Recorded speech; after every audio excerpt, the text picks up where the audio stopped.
Yo, what is going on, guys? Welcome back to the channel. As you can see, my interior is a mess. Everything got ripped apart. I tried to make this video back in November, but a lot of stuff got delayed, so I had to park the car for winter storage before I finish this. So part of this video is gonna be a flashback and maybe some time lapses of clips I have from November, and some of it's gonna be new. So hopefully this video makes sense and hopefully it won't be too long. But today we're gonna be fixing up the interior. I wanna show you guys what's happening. Hopefully you guys enjoy this. It's gonna be pretty sick. So just to give you guys a quick rundown, I supercharged my car back in late 2020 with the Jackson Racing Supercharger kit. Kit has been really good, and honestly you don't need a lot of supporting mods for it, but spring of last year I did install an oil pressure gauge, and it's really good. I think anyone who's pushing the car even a little bit probably should get an oil pressure gauge. It's one of the main problems people have with this car when they have engine problems is because of oil pressure and oil temp. So if you're staying on top of oil changes, oil temp, oil pressure, monitoring those things, you're gonna have a good time with an FA20.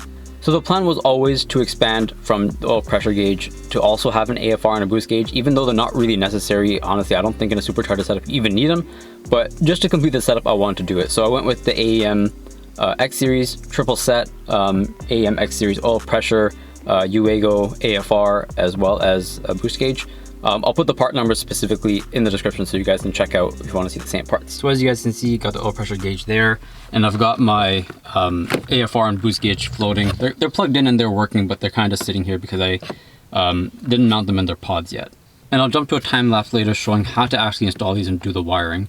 But I was also debating last year where to put the gauges. I asked in my video and on Instagram if you guys think I should put them here. I know a lot of people like to do that. Some people put them in this panel here. Well, honestly, I like having it close to the gauge cluster. I think it looks a lot more OEM. It looks a lot more hidden. As a driver, I can see them all really quickly. I don't really like the super tuner look of throwing them on this pillar anyway. So I thought sitting here would be really good. And I 3D printed this mount, and I was in the process of making my own for these two. So instead of messing around with a 3D printer, my friend Evan, he showed me a gauge pod made by Ortizcustompods. And that is here, and this thing is really sick. These guys make some really high quality parts. As you can see, it's got the two gauge pods built into the cluster surround trim piece, and I think overall it's gonna look pretty good. I got the oil pressure and the AFR gauge side by side, so when I look in this corner over here, I'll be able to see the two more important sets of information. The boost gauge is gonna be over there. Boost gauge is not even super useful on a supercharger setup anyway, so it doesn't really matter, but it's there. And as you guys can see, it's got this carbon look to it. It's not real carbon, it's actually hydro dipped, and that's why every piece is taken out here. So I actually removed all these trim pieces back in November so I can get everything hydro dipped along with this. I thought it was a good opportunity to change up the interior and get a pretty cool look to the car. So let me know what you guys think here. So here's the really good thing about these custom Ortiz parts. They use an OEM, literally an OEM Subaru / Toyota piece, and they cut the holes here and they mold in gauge pods. So like, you don't really have to do any work. You can just take this and throw it in there with your cluster. And as you guys notice, normally there's a set of buttons here for your like trip info. So as you can see, they give you the secondary panel. This replaces the panel where the trunk release button is, and they relocate the trip buttons here. So they literally give you OEM parts. Flashback. Alright, so when you open up a boost gauge, you're going to be presented with the gauge right in the front. It looks pretty nice to me. I mean, it's pretty similar to that one, but it just says boost, and it's got different scale on the front. And inside, I've already checked out some of this stuff, so it's not going to look like this exactly, but there's a T-tap here for your boost line, and that connects to wherever you decide to tap it into your system. This is the sensor that reads the boost off of the tap, and this is a barbed plug you can attach into that rubber hose. And this is the cable harness. We've got the white plug here you want to route inside your car and to connect to the gauge.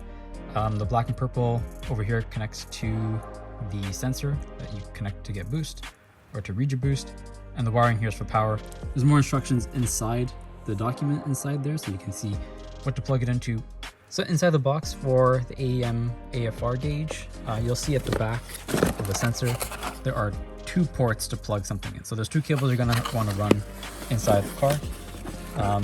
This one here goes into one of the plugs, and the other side connects to the sensor that you're going to plug in for AFR. The sensor itself is a new O2 sensor, and this comes with the kit, and you're probably going to have to let your tuner know that you're going to replace your second O2 sensor with this, or if you really want, you could weld the new bung in your header or somewhere else to attach this to, and that plug goes in to the plug on the connector over there. Just like with the boost gauge, this cable is the one that goes to the gauge and goes to power. So the nice thing about the sensor that comes with the kit and the gauge, typically it comes factory calibrated, so you don't really need to do anything. You can just plug it in and use it as is. If you got some special use, of course, you can do your own calibration with it. There's some instructions inside the documentation.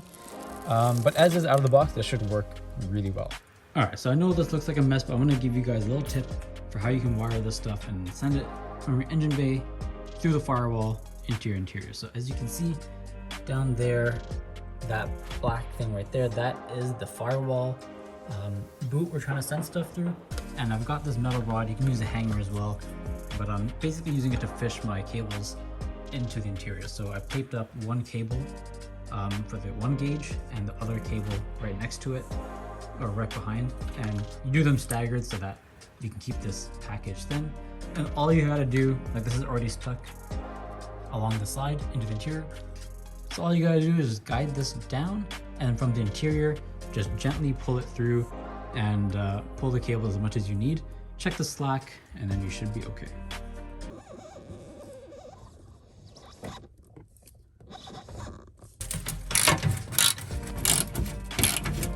To install that AFR gauge, you do need to remove one of your O2 sensors. So double check with your tuner if he has disabled, or if they have disabled your secondary O2, which is that one. It's the one that is closest to the back of your exhaust. So there's the overpipe. This is the O2 sensor right above the collector.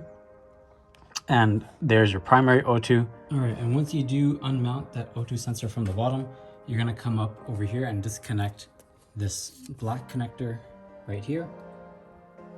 So the gray one goes to your primary O2, which is right over there. And this black one goes down. It clips in a couple spots, so just make sure you remove those clips before you snap stuff and break stuff. And loosen it from the bottom, undo cable, and you'll be able to loosen the sensor fully and remove it from the bottom. All right, man, screw this O2 sensor. This thing's annoying. This is like literally the next day I had to go get an O2 sensor socket and took off the wheel. I took off this part of the fender liner, and that gave me access right to that secondary O2. And I'm using part of my my jack to give me some leverage. And after literally a while struggling with that thing, it was so tight it probably got like baked into the header. I finally got it loose. So if you guys are looking for a way to take it off your car without taking your header off, this is probably a decent way.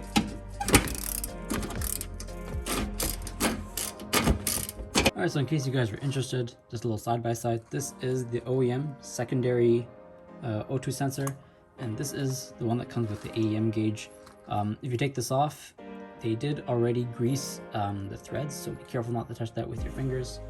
Just slide that in, start threading it in. So we're just gonna have to thread this in, route that cable up, and connect it to the cable that we installed inside the engine bay. All right, so it's been a little while. I just want to show you guys what I've done so far. As you can see over here, I did pull the O2 sensor cable up, connected it to the harness, pulled it back to these support beams on the chassis. And you can see the cable going like this, up to the back, and I routed it along the back all the way down towards that firewall grommet, and that's gone inside. And as far as setting up the sensor for your boost gauge, that's going to depend on what kit you have and what method of force induction you're using. But as you can see, the bottom over here of the one of the charge pipes for the Jackson Racing supercharger, here you can see the diverter valve, and this tube over here taps into this right here. So this is for the brake booster, and I just tapped that right here going down. You can see it's covered in zip ties. I haven't cleaned that up yet, but there's a T-tap right there, and I'm tapping that for boost. I ran that wire down and around, and the sensors here. Just make sure you guys put some kind of thread sealant on there. So I use some white Teflon tape between the adapter and the sensor, and the cable routes into the firewall. Much later. So the normal finish to both of these parts is that like matte black textured plastic look, which it looks really good with the OEM parts and everything, but you know, I just wanted to change everything up, so I did get everything hydro dipped. And for the couple people in the comments, they're gonna be like, yo, why didn't you just do real carbon on all these parts? And this is for those like 2-3 people. Not really worth it. To me, this is really just touch up the interior for myself. I don't care. Like, I'm not even trying to flex this as real carbon. I just think it looks cool, and it was a cool way to change the look of the car for cheap and potentially even redo it in the future. But enough with that. I really want to install this. Let's get some positive vibes going in this video. I want to install it to see how this goes. I think it's gonna look really sick, so let's get to it.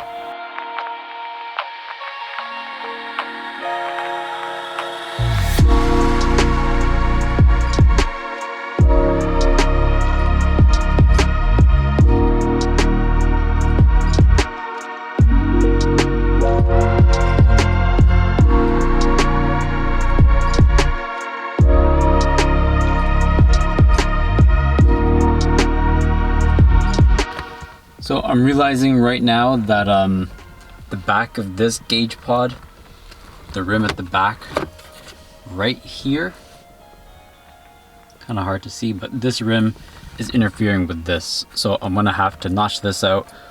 I'll do it off camera, but we're gonna get everything else fitted back onto the car.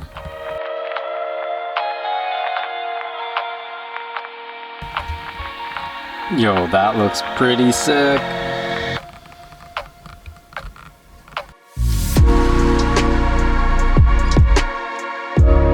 So some of you might have noticed I obviously do have a manual, but I also have the traction control buttons from an automatic. And that's because I got a custom made valve catback exhaust, and I wired the valve controls to these buttons here. So this silver one, we'll be replacing it with this black one. So this is just a black replacement. It's a Toyota or Subaru OEM part.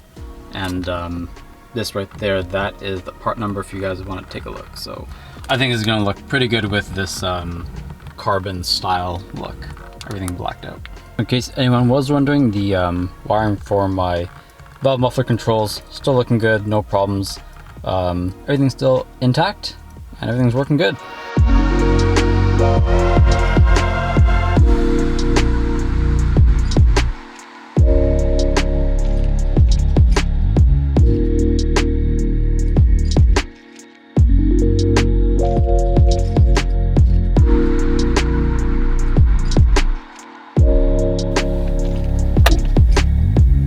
As you guys can see right there in the middle, I've started making some cuts, kind of melting it with this soldering iron I have.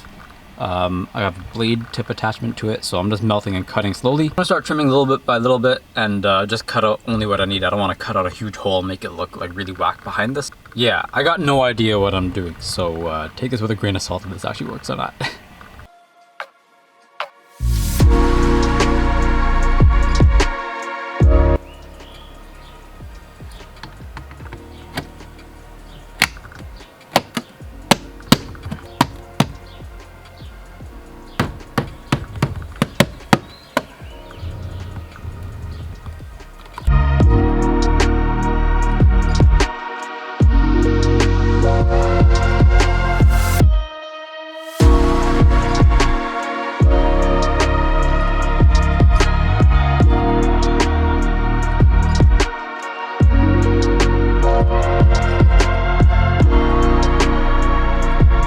Yo, this looks so sick. We're finally done. Everything's finished. Got the gauge pod trim piece mounted, all the radio trim, this thing. Also did the shifter surround trim, this blackout piece, the handles, these trim pieces on the vent.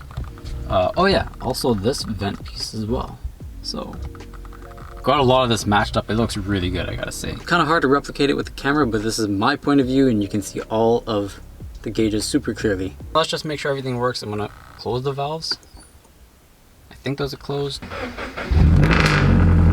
Oh, that was open. That's closed.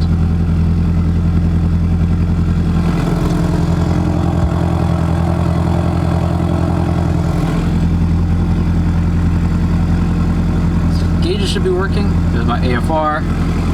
There's that oil pressure. There's that boost gauge. This is kind of just idle, so everything's looking really good. go for a test drive.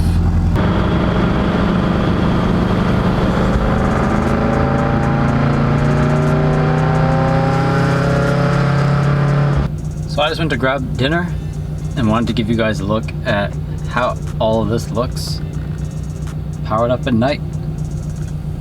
And I gotta say, while driving in the daytime or the night, like, this looks really, really good. Really happy with this.